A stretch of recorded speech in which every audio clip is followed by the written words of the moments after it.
Assalamu alaikum, this is Zara Shafi and you're watching Commentary Box PSL Special 2025. So yesterday in the second eliminator, Lahore Qalandar defeated Islamabad United by 95 runs to book their slot for the finals, and tomorrow they will be facing Quetta Gladiators in Lahore. But I'm quite surprised by Shadab Khan's statement that the weather in Lahore was very tough on us and the Lahore crowd was also not supported towards Islamabad United. Is that really a case? We'll definitely ask this to our panelists, and today I am joined by senior sports journalist Asghar Azim. Asghar, welcome to the show. और जैसे कि मैंने कहा कि शादाब ने तो सारा शिकस्त का मलबा लाहौर के मौसम पे और क्राउड पे डाल दिया है। बात यह है कि अंगूर खट्टे हैं। आपकी बॉडी लैंग्वेज ही बता रही थी ज़ारा, आपने खुद देखा मैच कि बिल्कुल भी उन्होंने ऐसा लग रहा था जैसे 202 रन नहीं बनाने बल्कि 2002 रन बनाने। तो इतना ज़्यादा प्रेशर में आने की ज़रूरत नहीं थी। इस्लामाबाद को एक अच्छी टीम है, लेकिन ऐसा लगता है कि साहबजादा फरहान के अलावा कोई भी खेलने के लिए तैयार नहीं था। तो यही वजह है कि वो प्रेशर में आए। और ठीक है, मैं मानता हूँ लाहौर की गर्मी ज़्यादा थी, और गर्मी इतनी ज़्यादा है कि खुद लाहौर जो है वो लाहौरियों से नाराज़ लग रहे हैं। 3 मैच हो गए हैं और क्राउड जो है वो स्टेडियम नहीं आ रहा। मेरा ख्याल है 40% 45% ही क्राउड आ रहा है। तो ये एक अलग सब्जेक्ट है कि मौसम सही नहीं है, गर्म है मौसम, हम मानते हैं, क्योंकि PSL के जो तारीखें आई हैं इन तारीखों में गर्मी तो है, लेकिन खेलना खिलाड़ी का काम था और हर मौसम में वो खेलने के लिए एहलियत रखता है। ग्राउंड में आपको परफॉर्म करना था, आपकी बॉडी लैंग्वेज से लेकिन असर ये तो बड़ा लेम एक्सक्यूज है ना, बिकॉज अभी जो मैचेस हैं अगेंस्ट बांग्लादेश वो भी गालिबन लाहौर में होने, तो क्या शादाब फिर स्टेप डाउन कर देंगे, विथड्रॉ कर लेंगे? बात ये है कि अगर मैं ये कहूँ तो पता नहीं आप या शादाब खुद क्या समझें कि असल में टारगेट था पाकिस्तान टीम में आना, पाकिस्तान टीम के अनाउंस का हो जाना। उसके बाद मैंने देखा कि अब्बास आफरीदी हैं या साहबजादा फरहान हैं या खुद शादाब हैं, ये थोड़े से रिलैक्स हो गए। ऐसा नहीं होना चाहिए था। जबकि इनके निस्बत देखें तो इनके जो नायब कप्तान हैं इस्लामाबाद यूनाइटेड के, वो थोड़ा सा एग्रेसिव हुए, वो थोड़ा सा खेलने के लिए अपने आप को उन्होंने बूस्टअप किया और अपनी गलतियों से कुछ बेहतरी की जानिब जा रहे हैं सलमान अली आगा। लेकिन मसला शादाब का था, शादाब जिस तरह से आउट हुए वो भी एक क्वेश्चन मार्क है कि शादाब आप कप्तान थे, आपकी बॉडी लैंग्वेज को मजबूत होना चाहिए था, आपको एक लंबे पार्टनरशिप की जरूरत थी। लेकिन जो टारगेट उन्होंने सेट किया था वो तो अचीव हो गया ना, रास्ता तो बन गया नेशनल स्क्वाड के लिए, तो फिर तो रिलैक्स ही होंगे। अब मुझे ये नहीं मालूम कि ये किस परफॉर्मेंस की बेस पे नेशनल टीम में आए हैं। शायद हेड कोच के साथ इनके मरासिम ज़्यादा अच्छे हैं, इसी वजह से ये आ गए हैं। वरना अगर ईमानदारी की बात की जाए तो शादाब की तो नेशनल टीम में जगह नहीं बनती। इससे अच्छा तो आप सुफियान को ले लेते, ताकि एक उसके पास मजीद तजर्बा भी आता। और आखिरी मैच में आपको मालूम है शानदार बॉलिंग का मुजाहरा करते हुए 2 विकेट ली थी। ने ना यहाँ भी बस नहीं किया, वो कह रही हैं कि नेक्स्ट सीजन में प्लेयर्स का इंतखाब भी हम लाहौर के वेदर के मुताबिक करेंगे। तो भाई नेक्स्ट सीजन में तो ये जनवरी के एंड में या फरवरी में ही PSL ने होना है, तो फिर वही प्लेयर आप इंतखाब करेंगे जो कि लास्ट टाइम आप करते आए। ये पहली बार ऐसा हुआ है। देखिए, ये मुल्क की ज़रूरत थी, तारीखें नहीं मिली, एक मुल्क की ज़रूरत थी, मुल्क का ये एक ब्रांड है, उसको जो है मैनेज करने की कोशिश की गई। और अल्लाह का शुक्र है कि ऐसन तरीके से ये PSL अपने अख्तामी मराहिल में दाखिल हुआ। गो के इसमें बहुत बड़ा जो है एक डाउनफॉल भी आया और 9 दिन का हमें गैप देना पड़ा, और कुछ सरहदी सूरत हाल भी ख़राब हुई, इंटरनेशनल प्लेयर वापस भी गए और फिर वापस आए पाकिस्तान। तो इतने सारी चीज़ें होने के बाद भी ये बातें करना, मैं समझता हूँ शादाब भी आपको जेब नहीं देती। आप 10 सीजन से इस्लामाबाद यूनाइटेड के हिस्सा हैं, आपको अपनी टीम पर, अपने लोगों पर ग्रिप होना चाहिए था, लेकिन ऐसा कल नजर नहीं आया। मैं कह सकता हूँ कि बेगाने की शादी में अब्दुल्ला दीवाना ना बने। सही है असगर, आपका पॉइंट आ गया है। और सीनियर स्पोर्ट्स एनालिस्ट हैं इमरान यूसुफजई ने भी हमें ज्वाइन कर लिया है। इमरान, जैसे कि शादाब सारा शिकस्त का मलबा कभी क्राउड पे डाल रहे हैं, कभी लाहौर के वेदर पे डाल रहे हैं, आपको नहीं लगता कि जो गलतियां हुई हैं उनको एक्सेप्ट करना चाहिए? देखिए, मेरा ख्याल है कि शादाब खान जो है वो जो फ्रस्ट्रेशन का शिकार है। जाहिर सी बात है कि उनकी टीम जो है वो शिकस्त खा गई है, मुसलसल मैचेस उन्होंने हारे हैं, और जाहिर सी बात है तो बहुत सारी गलतियां खताएं जो है उनकी अपनी हैं। जाहिर सी बात है कि कप्तान जिस किस्म की टीम सेलेक्ट करता है और जिस तरीके से उससे उनसे काम लेता है, तो ये सारी जिम्मेदारी जो है ज्यादातर तो कप्तान की आती है। लेकिन जाहिर सी बात है, हम देखते हैं कि शादाब जो है वो एक अच्छे कप्तान इस हवाले से कम नहीं साबित हुए कि उनको इस चीज का अंदाजा नहीं है कि उन्होंने किस खिलाड़ी को कब खिलाना है। लेकिन हैदर अली को आप 8वें नंबर पर खिला रहे हैं, आपको बहुत अच्छी तरह पता है कि हैदर अली आपको मिडिल ऑर्डर में बहुत अच्छी तरह से एक अच्छा स्कोर करके दे सकते हैं। फिर T20 में आप खासतौर पर ऐसे मैच में कि जो आपके लिए सेमीफाइनल है, जिसके हारने के बाद आपने बाहर होना है, उसमें आपने इस तरह के तजुर्बे किए। ये तजुर्बे आपको शुरू के मैचेस में करने चाहिए थे, जिसमें अगर आप हार भी जाए तो आपको फर्क नहीं पड़ता। लेकिन आपने एक अहम तरीन मैच में, क्योंकि जिसका रिजल्ट जो है अगर आपके हक में नहीं आता तो आप टूर्नामेंट से बाहर हो सकते थे, और वही यकीन हुआ भी। तो मेरा ख्याल है कि शादाब को दूसरों के ऊपर मलबा डालने की जब क्राउड, जाहिर सी बात है क्राउड आएगा तो क्राउड उसी को सपोर्ट करेगा जिनको वो पसंद करते हैं। तो इसमें तो मेरे ख्याल से कुछ नाराज होने की जरूरत ही नहीं है। और अगर दिल्ली में होगा तो इस्लाम आबाद भी टीम को सपोर्ट अच्छी परफॉर्मेंस करें तो क्राउड भी उनको बिल्कुल सपोर्ट करेगा।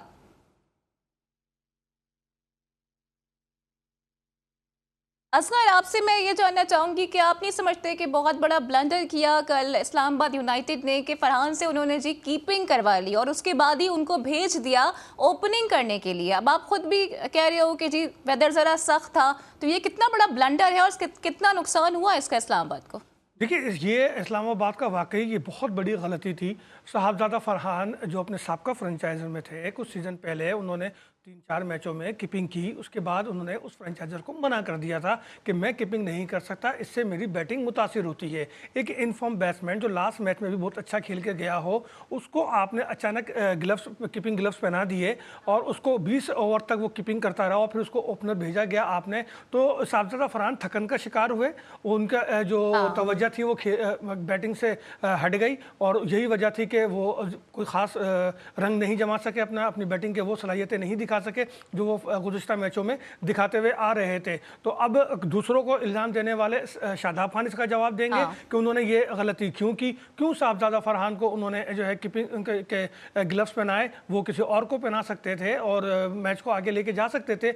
लेकिन मुझे नहीं मालूम कि शादाब को क्या गया है। पहले कंटिन्यू 5 मैच जीते तो सब कुछ सही था, फिर 4 मैच हारे तो सब कुछ ख़राब हो गया, फिर 1 मैच जीते तो कहने लगे जी हम कमबैक कर रहे हैं, हमने गलतियों से सीखा है। गलतियों से सीखने वाले बहाने नहीं तराशते। बिल्कुल, तो शादाब इस वक्त बहाने तलाश करेंगे। इमरान, आपको क्या लगता है जो एक प्रेसिडेंट सेट करने की कोशिश की जा रही है अगेंस्ट बांग्लादेश के, जो फरहान की टीम में इंडक्शन हुई है वो as a wicket keeper batter हुई है, क्या उसको दुरुस्त साबित करने के लिए कल फरहान से कीपिंग करवाई गई है? कोई तजुर्बा करने की कोशिश की गई है, लेकिन उसके नतीजे जो है वो बड़े खौफनाक साबित हुए हैं। और यकीनन शादाब ने खुद भी इस हवाले से, जैसा कि आपने कहा कि वो गिला कर रहे थे कि मौसम सख्त है और गर्मी ज्यादा है, तो ऐसे में आप एक ऐसे बैट्समैन को जो कि आपके सेट बैट्समैन है, जो आपकी ओपनिंग जो है पार्टनरशिप का जो है वो एक बड़ा जरिया है। और सबसे बड़ी बात यह है कि पिछले मुसलसल मैचेस में जो आपने जीते हैं उसमें उसका बहुत अहम किरदार रहा है। उसके बावजूद आप उसी बैटर जो है, जो आपका ओपनर बैटर है, उससे आप विकेट कीपिंग कराते हैं और फिर उसके फौरन में जब आप उसको बैटिंग करने के लिए भेजेंगे तो जाहिर सी बात है इंसान है, एग्जॉस्ट हो जाता है, थकावट हो जाती है, फिर उस तरह से दिमाग भी जो है वो साथ नहीं देता, उस जिस्म के साथ नहीं देता। तो ये बहुत सारी गलतियां हैं। इसके अलावा भी मेरा ख्याल है कि बड़ी गलतियां की हैं शादाब ने, और यकीनन ये गलतियां जो है वो हम देखेंगे कि अब बांग्लादेश के खिलाफ जो सीरीज आ रही है, ऐसा ना हो कि ये इस किस्म की गलतियां उसमें भी दोहराई जाएं और इसी तरह की जो है वो फंड मारे जाएं या इसी तरह की तजुर्बात की जाए। तो देखिए ये चीज तो जाहिर सी बात है, इसका भी रिजल्ट शादाब ने देख लिया। उनकी टीम सेमीफाइनल में आकर बाहर हो गई, सेमीफाइनल की सीरीज बाहर हो गई है।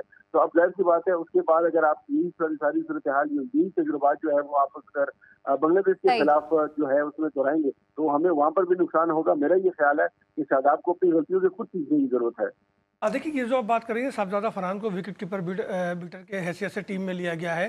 देखिए, वो एक हंगामी बुनियाद पर इमरजेंसी के तौर पे ये चीज़ है और माजी में ऐसे बेशुमार प्लेयर है जो ये हंगामी सूरत हाल से कीपिंग करते रहे हैं। इसमें ये कोई प्रेशर या दबाव नहीं है साहबजादा पे कि वो नेशनल टीम में भी कीपिंग ही करेंगे। और फिर नेशनल टीम के कप्तान सलमान अली आगा यकीनन कल के इस तजर्बे से उन्होंने कुछ ना कुछ तो सीखा होगा। आई होप कि लेसन लर्न किया हो, बिकॉज अक्सर ऐसा होता है कि हम लेसन लर्न नहीं करते हैं।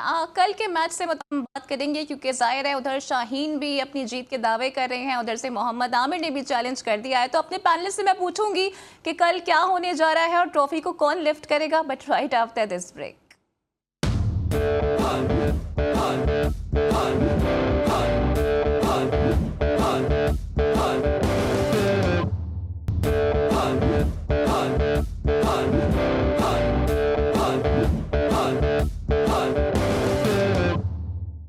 Welcome back. तो कल के अहम मैच से मुतालिक हम बातें करेंगे बिकॉज दोनों ही टीम्स काफ़ी ज़्यादा ऑप्टिमिस्टिक हैं और दोनों जानिब से ही बयानात आने का सिलसिला भी जारी है। लेकिन जो पाकिस्तान के स्टार बैटर हैं यानी कि बाबर आजम, उन्होंने अपने इंस्टाग्राम पर एक स्टोरी पोस्ट की है अपने वालिद के साथ और वो ये कहते हैं कि वो सबको राज़ी कर सकते हैं लेकिन हासिद को राज़ी नहीं कर सकते क्योंकि जो हासिद होता है वो तो अल्लाह की तकसीम पर ही उसे एतराज़ होता है। किस तरफ ये इशारा कर रहे हैं असगर, आपको क्या लगता है? देखिए ज़रा बड़े टिपिकल पोस्ट है इनकी ये, और मुझे नहीं समझ में आ रहा कि ऐसी उनको क्या ज़रूरत पड़ गई है। देखिए मैं जहाँ तक समझा हूँ कि वो अपने आप को कह रहे हैं कि आई एम द बेस्ट, और मुझे पे तनकीद करने वाले दल हकीकत अल्लाह की रज़ा पे राज़ी नहीं है। देखिए अल्लाह तबारक ताला हर प्लेयर को एक मौका देता है, वो ग्राउंड में आता है, टीम में सेलेक्ट होता है, ये अल्लाह की रज़ा होती है। लेकिन परफॉर्म करना, अपनी जगह पक्की करना, अपने परफॉर्मेंस से अपने सिलेक्शन को दुरुस्त साबित करना वो खिलाड़ी की अपनी जिम्मेदारी होती है। बदकिस्मती से गुज़िश्ता अरसे में हमारी टीम में एक कल्चर बड़ा चल गया कि जी आज हमारा दिन नहीं था, आज जो है वो अल्लाह की मदद नहीं हुई और हम अगला मैच अल्लाह की मदद से जीत लेंगे और जो है ये निज़ाम कुदरत है। तो इस कल्चर ने हमारे प्लेयर्स के मेंटली अप्रोच को बहुत डैमेज किया। सर अल्लाह की मदद बिल्कुल यकीनन होती है लेकिन उसके साथ एफर्ट भी तो करना पड़ता है, मेहनत भी तो करनी पड़ती है। देखिए मैं वही बता रहा हूँ कि इस बात ने हमारे प्लेयर्स के मेंटली अप्रोच को बड़ा डिसमिस किया। और देखिए बात यह है कि हर प्लेयर जो भी टीम खेल रही है, जो भी लड़का खेल रहा होता है, उसका अल्लाह, उसका गॉड उसके साथ होता है, उसकी रजा होती है। लेकिन दुनिया में किसी भी टीम की ये मिसाल नहीं मिलती कि वो मैच हार जाएं या जीत जाएं तो वो आके जो है इस तरह की बातें करें जो माजी में सकलैन मुश्ताक या मुश्ताक अहमद की कोचिंग में या इंजमाम की कोचिंग में वो जिस तरह के जो कल्चर परवान चढ़ा था। बाबर भाई आप पे ऐसा कोई मसला नहीं है, आप पे अगर कोई लोग तनकीद करते हैं तो वो आपकी परफॉर्मेंस पे करते हैं, आपकी ज़ात पे नहीं करते। अगर आप स्लो खेलेंगे, आप टुक टुक करेंगे तो आपको टुक टुक ही बोलेंगे ना। अगर आपका स्ट्राइक रेट बेहतर नहीं होगा और आप तीन तीन चार चार 50 बना लेंगे लेकिन स्ट्राइक रेट वही होगा और वो 50 भी टीम के काम नहीं आएंगी तो क्या आपको सलाम करेंगे? लेकिन देखिए टुक टुक का लकब तो ये मिसबा के साथ एफिलिएटेड है ना, अब सेम लकब तो हम हर किसी को नहीं दे सकते। नहीं, मिसबा को टुक टुक बेशक आप कह दें, लेकिन अगर कोई भी प्लेयर उसी डगर पे चलेगा तो वो कहलाएगा तो टुक टुक ही ना। अब वो बाबर हो, रिजवान हो या कोई भी करंट प्लेयर हो, अगर साहबजादा फरहान टुक टुक करने लग जाएंगे तो हम उसे क्या कहेंगे? तो बात वही है कि बाबर दिल को बड़ा करो, जो फैन तुमसे मोहब्बत करते हैं वही तुम पे तनकीद करते हैं क्योंकि वो तुम्हें देख रहे होते हैं। अगर तुमसे मोहब्बत नहीं करते तो तुम्हें खेलते हुए क्यों देखेंगे? ठीक है असगर, आपका पॉइंट आ गया। इमरान आप क्या कहेंगे? क्योंकि बाबर गाहे बगाहे इस तरह की पोस्ट कर देते हैं जिसके बड़े मीनिंगफुल मायने भी होते हैं, अब फिर उन्होंने एक पोस्ट शेयर कर दी है। और देखिए जाहिर सी बात है, मेरा ख्याल है कि बाबर भी जो है जाहिर सी बात है पूरी कोशिश कर रहे हैं, भरपूर कोशिश कर रहे हैं अपनी फॉर्म वापस लाने की। कुछ इनिंग्स उनकी अच्छी हुई भी है लेकिन उसके बावजूद वो जो एक खास स्टाइल हुआ करता था बाबर आजम का, वो उस फॉर्म की तलाश में और अभी तक उसको फॉर्म वापस मिल नहीं सकी है। और जाहिर सी बात है ऐसे में कि जब आपके ऊपर प्रेशर हो अपनी खुद की कारकर्दगी का भी, उसके अलावा टीम की तरफ से भी और फैंस की तरफ से भी, तो फिर उसके बाद जाहिर सी बात है बंदा थोड़ा सा फ्रस्ट्रेटेड हो जाता है। फिर उसके बाद अगर वो उसकी कोशिश ये होती है कि हर सूरत में उसकी फॉर्म वापस आए, और फॉर्म वापस न आने की सूरत में जाहिर सी बात है वो थोड़ा सा चिड़चिड़ा भी हो जाता है। बाकी जो बात हुई है मिसबा भाई के हवाले से अजहर भाई ने की है तो यकीनन आप उनको टुक टुक कह सकते हैं, लेकिन आपको ये भी याद रखना चाहिए कि दुनिया के सेकंड फास्टेस्ट सेंचुरी मेकर है वो टेस्ट के फॉर्मेट में। मतलब टुक टुक तो हर चीज अपनी जगह पर अच्छी लगती है लेकिन उनका ये एक रिकॉर्ड भी लोगों को याद रखना चाहिए। दूसरी बात ये है कि देखिए ये फॉर्मेट टुक टुक वाला है ही नहीं, ये 120 गेंदे हैं। 120 गेंदों के ऊपर आपने एक स्ट्रेटेजी बनानी है। आपके 11 खिलाड़ी हैं, आप अपने 11 खिलाड़ियों को 20-20 रन का, 15-15 रन का, 25-25 रन का टारगेट देके मैदान में उतारे। आप देखेंगे आपका स्कोर कैसे जो है ना 200+ जाता है। उसके बाद आप कोशिश ये करें कि आपके जो बॉलर्स हैं वो जो है ज्यादा से ज्यादा स्कोर रोकने की कोशिश करें। यहाँ पर आप देखें आपका जो मेन बॉलर है नसीम शाह, उसने सबसे ज्यादा स्कोर खाया है, कोई विकेट हासिल नहीं किया कल के मैच में। इसी तरह से जो है वो बाकी भी टाइमिंग से भी 4 ओवर में 42 रन दिए हैं, सलमान इरशाद ने भी 4 ओवर में 40 रन दिए हैं। तो ये वो चीजें हैं कि जो एक एक दो करके इकट्ठी जब होती हैं तो फिर आपकी टीम की परफॉर्मेंस के ऊपर जो है वो उसका फर्क पड़ता है। मेरा नहीं ख्याल कि इसमें जो है इन सारी चीजों का जो है उनसे कुछ ताल्लुक बनता है। लेकिन इन सारी चीजों को जो है वो अगर आप अपनी कौमी टीम के ऊपर रखकर देखेंगे तो फिर ये सारे मसाइल आपको नजर आएंगे। लेकिन ये सारी कुछ चीजें हैं कि एक तो आपको फॉर्मेट की समझ होनी चाहिए, कम से कम आपको ये पता होना चाहिए कि आप T20 खेल रहे हैं तो आप वनडे के नहीं, लेकिन इमरान जो ये पोस्ट है इससे तो साफ जाहिर है और ये एस्टैब्लिश हो रहा है ना कि उनको रेस्ट नहीं दिया गया बल्कि उनको ड्रॉप किया गया है। शिकवा तो कर रहे हैं वो। देखिए, शिकवा तो ऐसी बात है वो करेंगे, इसलिए कि उनको पूरी उम्मीद थी कि उन्होंने जिस तरीके से PSL में किसी हद तक परफॉर्म किया है, किसी हद तक उन्होंने अपनी फॉर्म वापस हासिल करने की कोशिश की है और उसमें वो किसी हद तक कामयाब रहे हैं, तो उसके बाद उनके माइंड में तो डेफिनेटली होगा कि वो बांग्लादेश के खिलाफ सीरीज में कमबैक करेंगे या मतलब उनको शामिल किया जाएगा। और उसमें अगर उनको शामिल नहीं किया गया तो फिर इस तरह की पोस्टें तो जाहिर सी बात है खिलाड़ियों की तरफ से आती ही है। लेकिन मेरा ये ख्याल है कि थोड़ा सा तहम्मुल के साथ, थोड़ा सा सब्र के साथ, जिस तरह के अजहर भाई ने कहा कि उनको अपनी फॉर्म के ऊपर तवज्जो देने की जरूरत है, उस तरह की जो बातें हैं या इस तरह की सियासी चीजों के ऊपर जो है जाने की जरूरत नहीं है और सिर्फ अपनी फॉर्म के ऊपर देखें। फखर जमान को आपने 11 महीने 12 महीने उठा के टीम से बाहर रखा, उसने अपनी फॉर्म वापस दी, उसने परफॉर्म किया, उसने डोमेस्टिक भी खेल के दिखाया, आपने आपको परफॉर्म किया। इसी तरह से साहबजादा फरहान की बात अगर आप देखें, इसको भी उठा के बाहर कर दिया गया था, इसको इससे भी जो है आपके सामने नेशनल T20 खेला, ठीक ठाक परफॉर्मेंस दी। अच्छा इमरान मैं आपको यहीं पे रोकूंगी क्योंकि फरहान से मुतालिक जो बातें हो रही हैं अगेंस्ट बांग्लादेश के स्क्वाड में हम देख रहे हैं, तो मेरे प्रोड्यूसर नकी का भी ये सवाल है क्योंकि अब फरहान को एज अ विकेट कीपर लाया जा रहा है, तो आप क्या समझते हैं, क्या मोहम्मद हारिस के लिए खतरे की घंटी है? देखें, ये नकी भाई बड़ी गहरी नजर रखते हैं क्रिकेट के ऊपर। यकीनन उनका एक बड़ा जेन्युइन सवाल है, बड़ा अच्छा सवाल है। और ये कल के इस मैच में इस तजुर्बे का मकसद यही था कि क्या अगर हारिस को इस स्क्वाड में तो हमने शामिल किया है, क्या हारिस की जगह हम किसी दूसरे बंदे से विकेट कीपिंग करा सकते हैं? तो मेरा ये ख्याल है कि शायद इसी सोच के साथ और इसी ख्याल के साथ विकेट कीपिंग कराने की कोशिश की गई है उससे। और मेरा नहीं ख्याल कि ये आपको एक जेन्युइन विकेट कीपर या जेन्युइन बैटर के साथ करना चाहिए। देखिए, बैटर से आप दूसरा कोई काम लेंगे तो वो बैटिंग नहीं कर पाएगा, आप विकेट कीपर से दूसरा कोई काम लेंगे तो वो विकेट कीपिंग ठीक नहीं कर पाएगा। तो जिस बंदे का जो काम है, जो स्पेसिफिक जिस काम के लिए डिजाइन है या जिस काम के लिए वो मैदान में ठीक है इमरान, आपका पॉइंट आ गया है, इसको यहीं से मैं कंटिन्यू करूंगी। सरफराज के होते हुए जब उमर अकमल कीपिंग कर सकते हैं तो एनीथिंग कुड हैपन। असगर देखिए, बिल्कुल सही कहा आपने कि सरफराज के होते हुए ऐसा हुआ है और मैंने यही कहा कि हमारे टीम में कई मौके पर इस तरह से हुआ है कि जो कोई रेगुलर प्लेयर होता है उसको कीपिंग की उसने डोमेस्टिक में की हुई होती है तो उसको कीपिंग करनी पड़ जाती है। लेकिन जो बात इमरान कर रहे थे बाबर के लिए, तो बाबर के साथ देखिए वही हो रहा है जो सरफराज के साथ हुआ, जो फवाद आलम के साथ हुआ।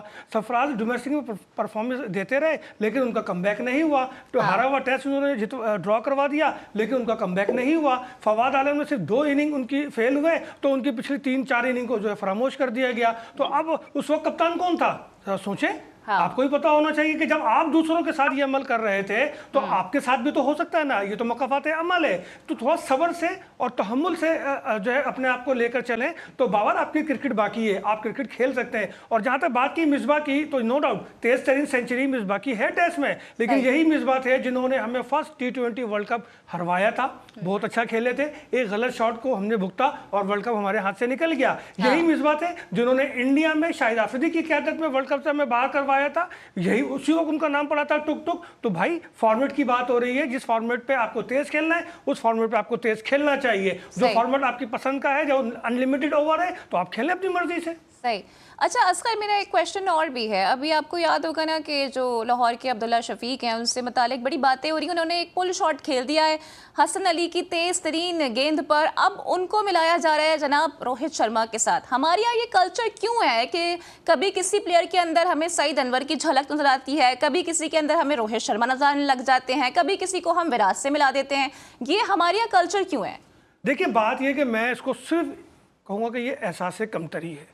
आप अपने चीज़ों पे अपने पे डिपेंड करें, इस तरह से खिलाड़ियों का सत्यानाश ना करें। उनको जो है ना, आप जिस जगह लेके चले जाते हैं वो बंद गली होती है, उस बंद गली में किसी भी प्लेयर को लेके ना जाएं। अगर जो है अब्दुल्ला शफीक ने एक पुल शॉट खेला है, वो मैंने भी देखा, अच्छा शॉट था, उसकी तारीफ होनी चाहिए, लेकिन उसको दूसरे खिलाड़ियों से मिला देना इंतहाई अहमकाना बात है। मैं उन तमाम लोगों से बोलूँगा, खास के अपने फॉर्मर क्रिकेटर से जो कि टीवी पे बैठ कर जो कमेंट्री कर रहे होते हैं, हैं, खुदा के वास्ते किसी भी प्लेयर को किसी से ना मिलाएं। हर प्लेयर अपना वजूद रखता है, उसकी अपनी स्किल होती है, आप उसी पे बात करें, उसको वहीं तक रहने दें। यही हाल हमने अपने बाबर आजम को भी किया, जो उसको हमने इंडियन प्लेयर से मिला मिला के उसका जो है दिमाग खराब कर दिया। फिर हम दूसरों के साथ भी ऐसा कर चुके हैं। अब हम अब्दुल्ला शफीक जो मुसलसल नाकाम रहे हैं, अब अगर वो इन्फॉर्म हुए हैं तो खुदारा उनको खेलने दें। वो जो है ऑपरेशन थिएटर से क्रिकेट के मैदान में वापस आया है, याद है ना आपको? बहुत बहादुर प्लेयर है वो, उसको खेलने दें, उसकी क्रिकेट अभी बाकी है। उसको हमने नेशनल इंटरनेशनली तौर पे आजमाया, जगह जगह नाकाम हुआ। अब अगर वो कमबैक कर रहा है, अपने जो है स्किल्स को बेहतर कर रहा है, तो भाई उसको किसी से ना मिलाएं, उसको सिर्फ अपने आप से मिलने दें। ठीक है, और यही सवाल मैं इमरान से भी पूछूंगी कि अब्दुल्ला में उनको किसकी झलक नजर आ रही है। और इस वक्त मुझे ब्रेक के लिए कहा जा रहा है, so stay tune with us.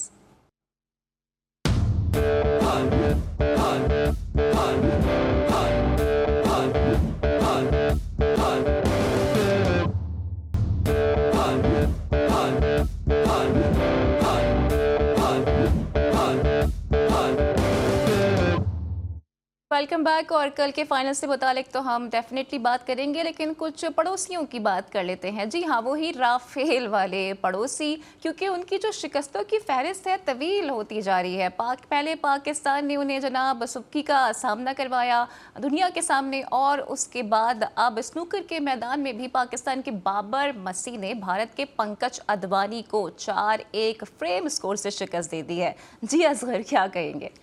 देखिए जी, पहले तो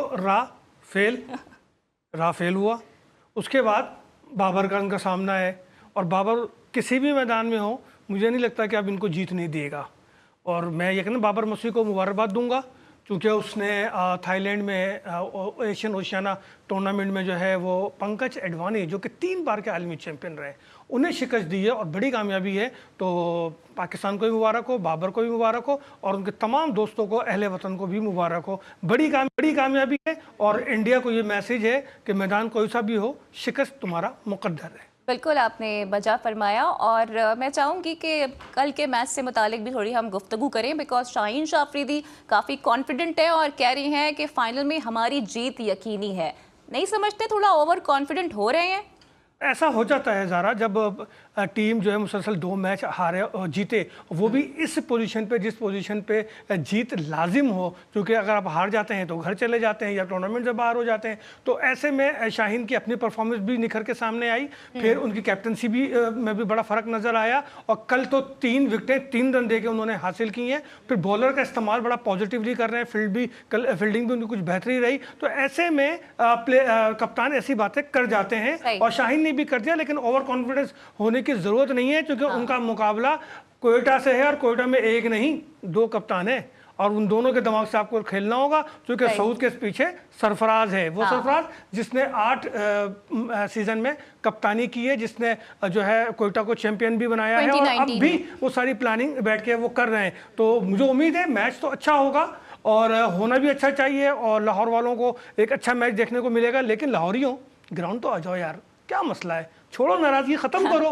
हम तो बड़ा फख्र करते थे कि लाहौर वाले क्रिकेट को सपोर्ट करते हैं, टीम कोई से भी हो, लेकिन पता नहीं तुम लोगों को क्या हो गया है। आ जाओ यार, वैसे तो कल बारिश का भी इम्कान है, लेकिन फिर भी ग्राउंड आए और टीमों को सपोर्ट करें। हमारी अपनी PSL है, इसको सपोर्ट करना चाहिए। और जहाँ तक ज़रा बात यह है कि ट्रॉफी कौन लेके जाएगा, अब आप बताएं कि ट्रॉफी कौन लेके जाएगा? मुझे लगता है कि कोयटा ट्रॉफी लिफ्ट करने वाला है। वैसे मैं चाहूंगी कि इमरान इसका जवाब दें। इमरान, आपको क्या लगता है कल ट्रॉफी कौन लिफ्ट करने जा रहा है? बिकॉज शाहीन के तो बड़े बड़े बयान सामने आ रहे हैं।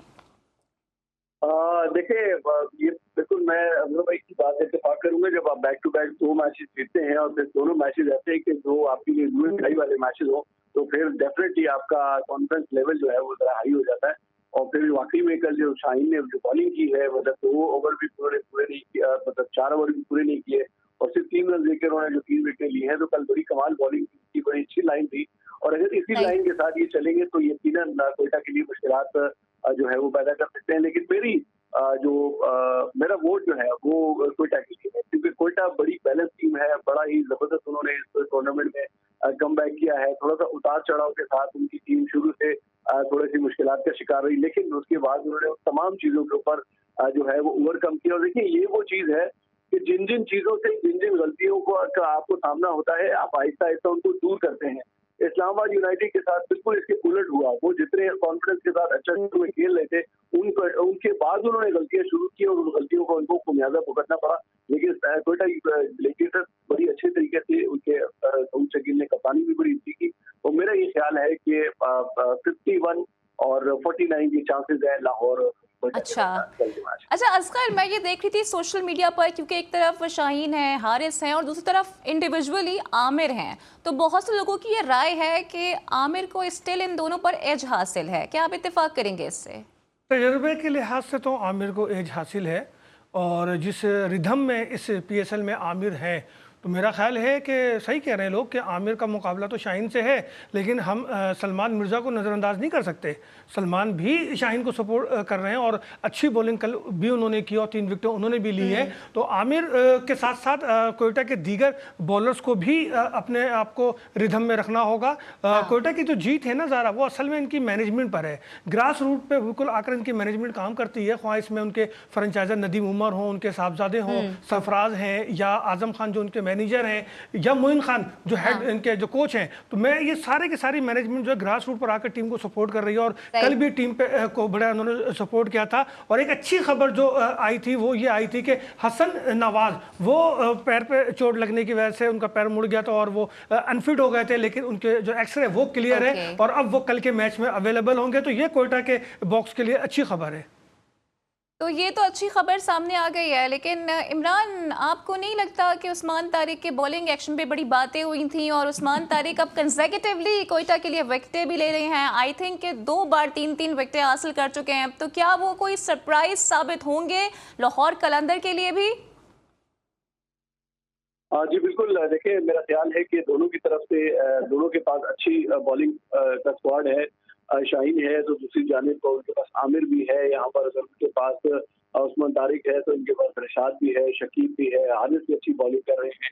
और खासतौर पर सलमान मिर्जा जिसका जिक्र किया अजहर भाई ने, उन्होंने भी बड़ी अच्छी कमाल बॉलिंग की। कल 3 ओवर 16 रन देके 3 विकेटें हासिल की। तो एज है दोनों के पास, दोनों की बैटिंग लाइन भी तगड़ी है, दोनों की बॉलिंग लाइन भी तगड़ी है, और सबसे अच्छी बात यह है कि दोनों तरफ से फील्डिंग भी अच्छी की जाती है। तो मेरा ख्याल है कि कल एक बड़ा जबरदस्त और बड़ा मजेदार मैच देखने को मिलेगा। टाकरा होगा और होना भी चाहिए कि देखें पूरे इस टूर्नामेंट का निचोड़ है, दोनों बेस्ट टीमें जो है, बेहतरीन टीमें फाइनल तक पहुंची हैं। और आपने देखा है कि दोनों तरफ से अच्छे जो बैटिंग भी हुई है, बॉलिंग भी हुई है, फील्डिंग भी हुई है।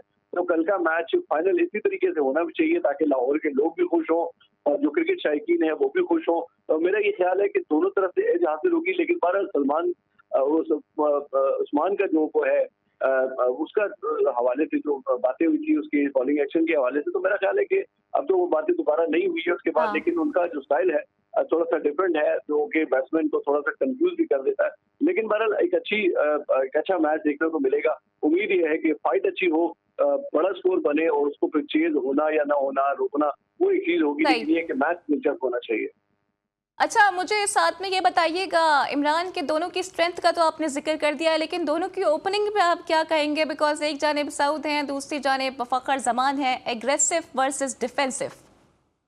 देखिए ओपनिंग की अगर आप बात करें तो फिर मेरा वोट जो है ना लाहौर कलंदर के लिए होगा। इसलिए कि ओपनिंग लाहौर कलंदर की तरफ से फखर जो करते हैं जिस तरीके से, फखर का सबसे बड़ा कमाल ये है कि वो किसी भी बॉलर को खातिर में नहीं लाता। वो चाहे स्लो बॉलर हो, फास्ट बॉलर हो, किसी भी तरीके का बॉलर हो, लोकल हो, हमारे अपने हो या इंटरनेशनल बॉलर हो, उसका एक अपना मखसूस स्टाइल है खेलने का। और जिस वक्त वो अपने उस मखसूस स्टाइल में खेलता है तो फिर वो किसी बॉलर को जो है वो खातिर में नहीं लाता। तो मेरा ये ख्याल है कि अगर डिफेंसिव की बजाय अटैक किया जाए, इसलिए कि देखिए ये तो 120 गेंदों का खेल है, तो उसमें आपको पहले जो है ना बॉल से अटैक करना होगा। जब आप पहले बॉल से अटैक करते हैं तो फिर आप मुखालिफ टीम को थोड़ा सा दबाव भी देते हैं। ठीक है इमरान, आपका पॉइंट आ गया है। असगर, आप क्या कहेंगे? बिकॉज अभी आप टुक टुक की बातें भी कर रहे थे और फिर सऊद शकील की बैटिंग भी सामने आ जाती है।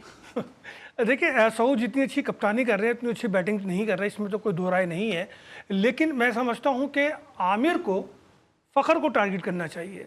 अगर फ़खर को वो जल्दी आउट कर लेते हैं तो फिर लाहौर के पास बहुत कम मौके रह जाते हैं कि वो संभल पाए, क्योंकि हमारे जो कोयटा के बॉलर्स हैं वो उसको फिर संभलने का मौका नहीं देंगे। लेकिन अगर फ़खर ने प्ले पे पूरा कर लिया और वो पावर प्ले पे उन्होंने कवर करके 6 ओवर खेल गए वो, तो फिर फ़खर बहुत ज़्यादा डेंजर साबित होंगे। तो मैं इमरान के बात से बिल्कुल इत्तफाक करता हूँ कि फ़खर को टारगेट करना चाहिए। फ़खर को जितनी जल्दी जो है वो क्रीज से बाहर कर दें उतना ही अच्छा है। अच्छा मुझे ये बताइएगा असगर कि जाहिर है अब जो पिंडी इस्लामाबाद लाहौर का मौसम है वो भी काफ़ी शिफ्ट हो रहा है, लगता है शादाब का जो शिकवा था वो मौसम ने भी सुन लिया है। तो अगर बारिश हो जाती है कल तो क्या do we have a reserve day? देखिए रिजर्व डे तो होना चाहिए, लेकिन जो क्लोज मामला चल रहे हैं और कल आपको पता है बांग्लादेश की टीम ने भी आना है और उसने भी फिर अपने प्रैक्टिस सेशन शुरू करना है। तो मेरा कोशिश तो यही होगी कि कल किसी तरीके से मैच को पूरा कर लिया जाए, और अगर मैच पूरा हो जाता है तो अच्छी बात है, क्योंकि बारिश के तो आज भी इम्कानात थे और अब भी मेरा ख्याल है लाहौर में शायद बारिश हो रही है। लेकिन मुझे उम्मीद है कि कल शाम के औकात में आई थिंक थोड़ा सा गैप मिलेगा और मैच पूरा हो जाएगा। इमरान, आपके पास क्या इंसाइट्स हैं? क्या रिजर्व डे रखा गया है या फिर मद्देनजर रखते हुए रखा जाएगा या फिर दोनों को ही करार दे दिया जाएगा चैंपियन? देखिए मेरा ख्याल है कि ये भी एक इम्पोर्टेंट चीज़ है इसकी कि बांग्लादेश की टीम भी बिल्कुल आ रही है, कल ही उनकी लैंडिंग भी है और उसके बाद उन्होंने भी ज़ाहिर अपनी प्रैक्टिस करनी होगी।